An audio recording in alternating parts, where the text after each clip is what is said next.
Este Davi, que perfeição o gênio viu num bloco frio. Surge então por emoção para encantar quem contempla. Este Davi, que perfeição o gênio viu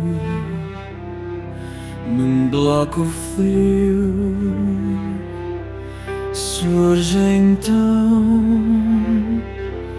por emoção para encantar quem contempla.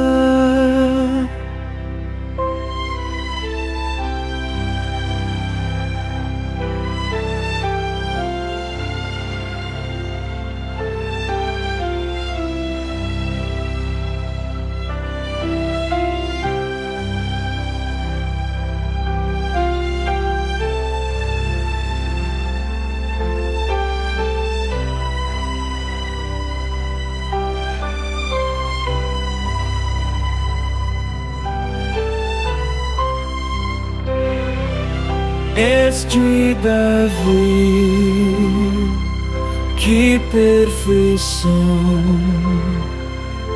o gênio viu num bloco frio. Surge então por emoção para encantar quem contempla. Surge então por emoção para encantar